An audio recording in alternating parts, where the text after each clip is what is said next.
What is up, everybody, and today I will be showing you some tips and tricks at the end of F1 2021. This is what I personally used during this, and this is how basically I will be showing you how I transitioned from 2020 to 2021, and basically how you can prepare for the end of this game cycle and to the new one. So, the track we will be doing is I'll pick a track that I'm not personally the quickest, and this one I struggled quite a lot at in my league race, and that would be actually surprisingly my race pace around this track was really good, but I just struggled during qualifying, and then with league racing it's very kind of, it's either you can get to a certain point until people are faster than you, and you just have to hope that you get pulled along. So the first thing is when you go to one of the biggest changes is now on the new game there's 0 to 50 front wing and rear wing arrow. On this game you have 11 options, and basically there's presets. So 1-1 wings would react differently, let's say at Monaco to it would at Monza, and 11-11 would react a bit differently than how it would at Monza to Monaco. So basically you kind of have to just learn this over time. This is something I always found, I still do to this day, kind of struggle to find a balance, because with suspension you kind of want low front, and like rear you kind of want to be able to turn in quite quickly, but you still want the grip. Front and rear camber, this is basically always kind of just the same at every track. Transmission differential on throttle 60 to 85 personally usually, and then off throttle is usually just 53. Aero, it's personal, and suspension how much turn in you want. Brakes I usually use 57 or 56. What I usually use. And then tire pressures is, the higher tire pressure the quicker you are in straight line, but tire temps will go up. In time trial usually doesn't really matter, but in races I would recommend lowering, and also usually altering your setup to where it's race in league racing, and also for F1 esports, which I'm not a part of, but just for example, they have Parfume on, so a lot of the pro players, when they have load, they'd have, like, let's say Australia qualifying, and then right below they have Australian race. So yeah,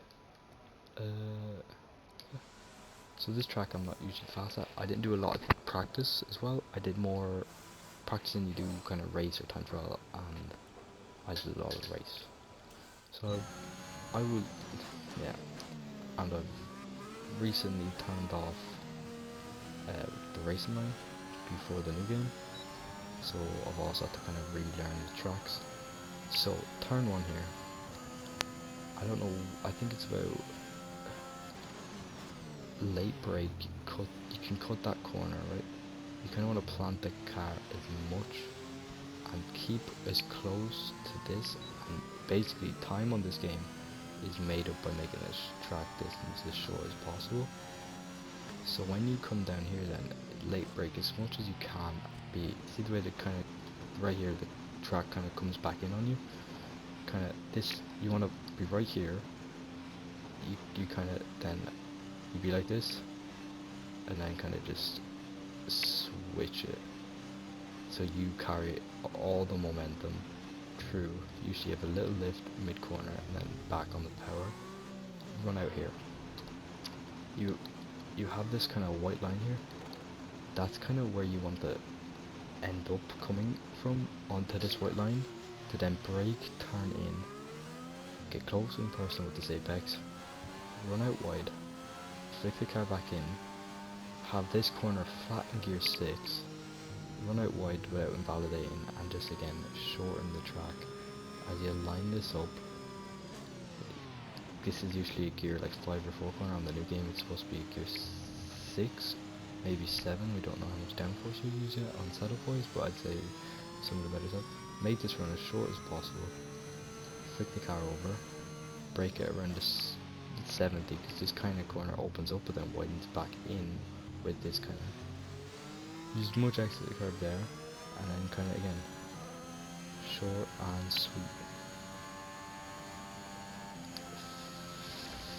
Flick the car in for this corner, use all that exit curve without spinning or invalidating. Come in, run out. On the new game this corner is it's further, but it's also a 90-degree corner. For better overtaking there'll be a lot more exit curve as well. Now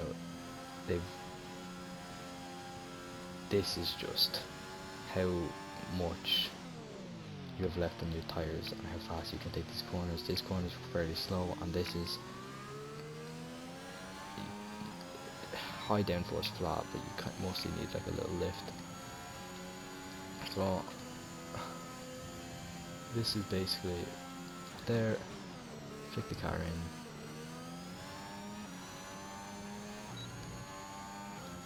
shorten the distance. Again, just flicker in.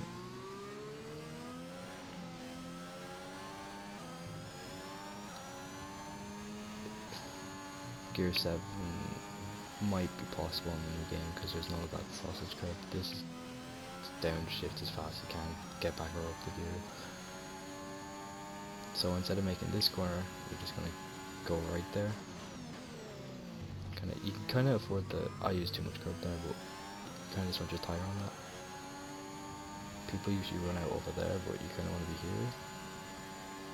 Then brake as late as possible, flicker in, use a bit of that inside curb, all the outside curb, and just drive like hell.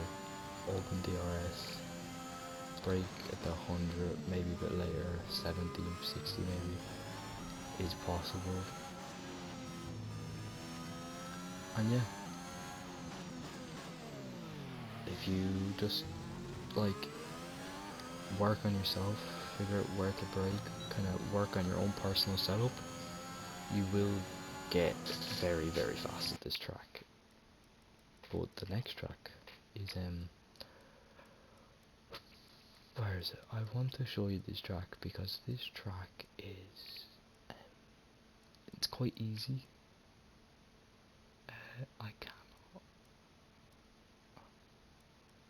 Okay, wait, I'll show you Canada because Canada is probably the easiest track to learn, to be fast, but also the setup is very, very different around here. Okay, so if we load, like, these are hackers, right? So I think the fastest is usually like 10 high, low.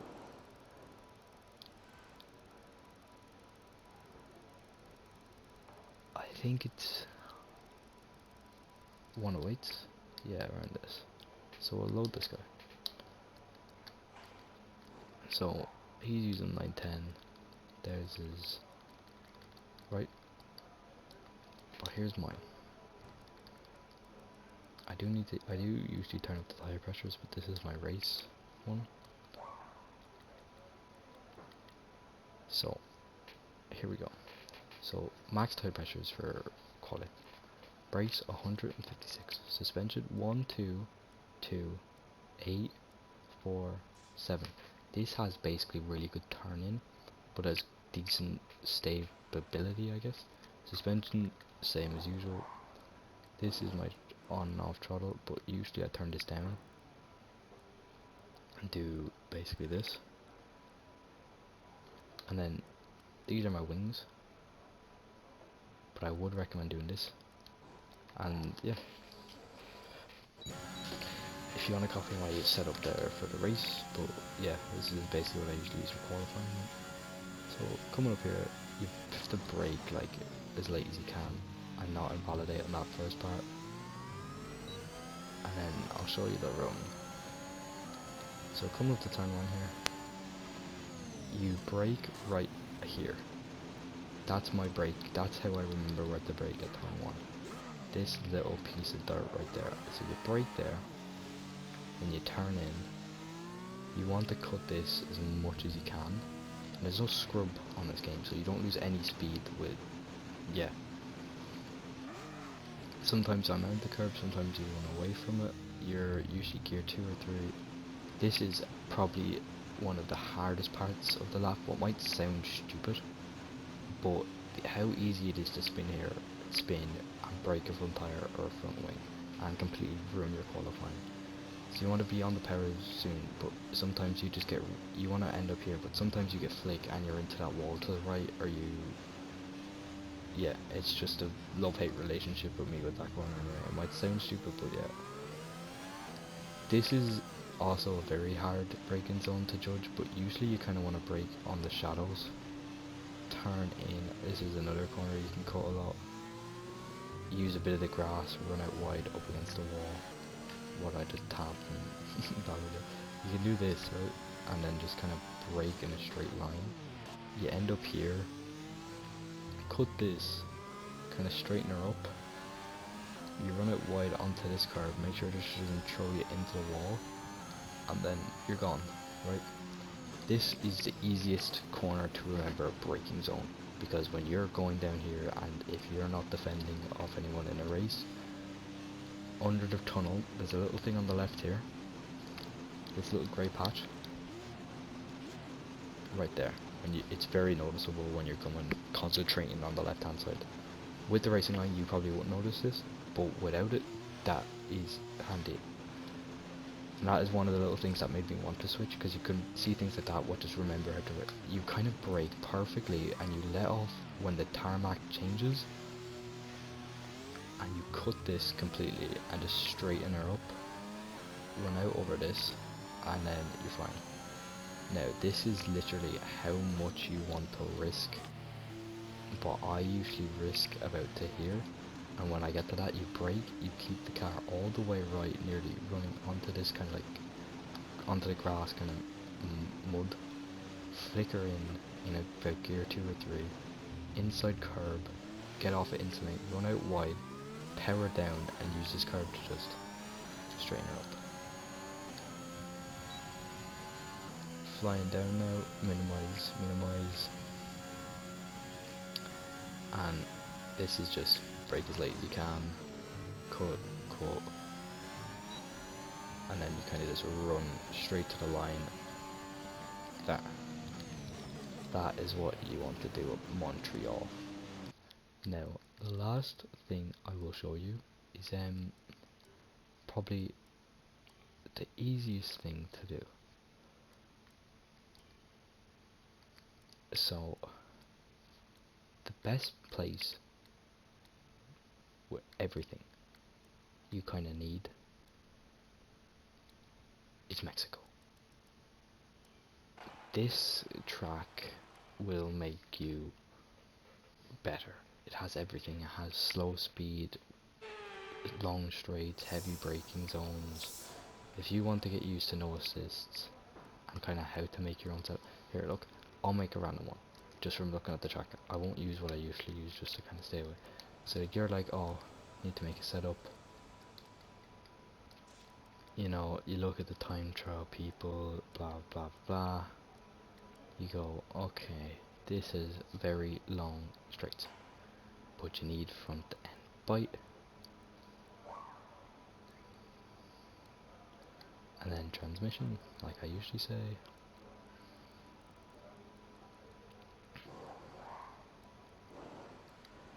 And the usual rear camber, front toe, rear toe, blah blah blah. This is really how you want to 2 7 or 1 7.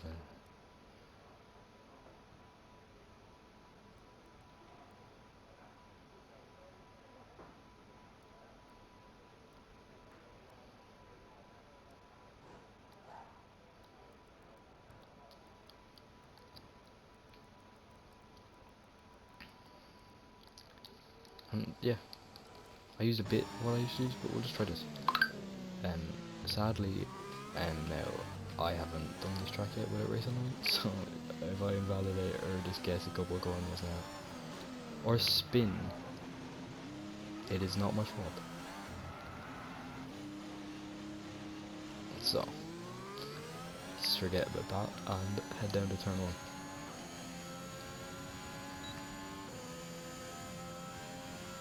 So, here is the weird kind of, because it kind of comes back in on you and comes back out, and then you kind of want to brake as late as you can. And you want to, these curbs are vital, you want to use that inside one. And you literally want to be facing the screen you're looking at yourself. And make sure your line's okay when you look at that screen. Because then you're going to flick the car in. This is the most annoying corners if you are on controller. If you're on steering wheel, these are the corners, the reason why you'll always be faster than controller tires. So you want to bang right perfect, and then you kind of just want to perfectly, and then use as much exit as you can, and you're just flying to the next corner. Sometimes I check my bias for this corner, but you want just to be able to brake a tiny bit later, and then I instantly change back up. But again, use that sausage curve on the inside for rotation. Swing her back over. This corner is really off, so it's like, yeah, just turn. This corner is beautiful when you get it right. It's a double apex corner. Run out wide. Then this corner is where lap time can be instantly found. If you're using a downforce, if you rather downforce over top speed, you want these corners to be basically flat. If you're using high speed, you want minimum lift through these corners. So this corner, you brake about on that shadow, flicker in, use a bit of the grass on the inside just because you can, have the car placed on this corner. This should be flat. If your car is not flat through this corner here, there's something wrong with it. But if you're using the right setup, you should be the right setup. When I say this, you should be fast on the straights and fast through these corners. If you're using high downforce, this should be flat. If you're not, you want a minimum lift or the smallest amount of braking, because if you brake heavy through this corner, there's like tenths gone. But with a good setup, you can have this corner flat with good speed on the straight. This needs to be flat. You kind of, but for it to be flat with a kind of less downforce setup, you kind of have to kind of figure out how to cut it right, because right here you'll have so much speed that you'll have to try to figure out how much you can take, and also not get a corner, because you might be good laps you've been on in league races, and it's also about minimalizing it. You place it on it. There's a little hill, kind of, it's less, but it's kind of going to be like how you take Miami turn 1. This corner, it's basically like there's a kind of a tiny little lift up. You brake and then you kind of flicker in. This is basically nearly identical, but not. It's in its own way, kind of like Miami. There's a sausage curb, but thank God that Codemasters didn't have it centered on closer to where the apex is, because you can kind of afford to rotate the car on it. You'll end up out near this curb. Flick the car in, as you can see, you brake straight, flicker in, avoid the first bollard, you straighten the car up, and then you're instantly turning again to run straight on this apex, brake, flick the car in, use the inside curb, run out, carry as much speed, and then it's just straight to the line.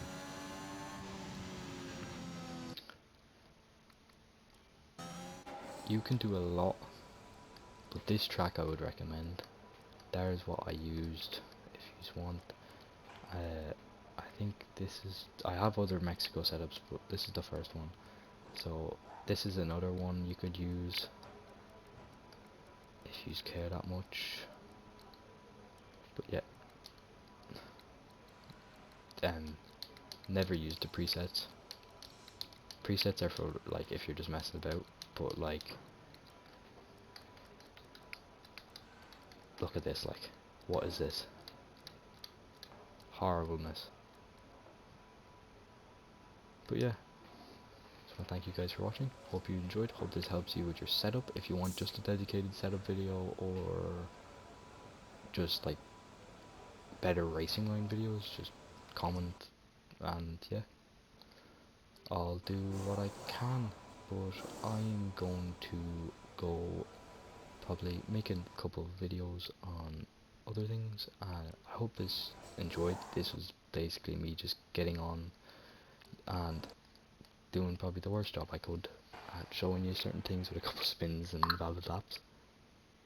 But yeah, hope this helped in some way, and thank you guys for watching, and I'll see you soon.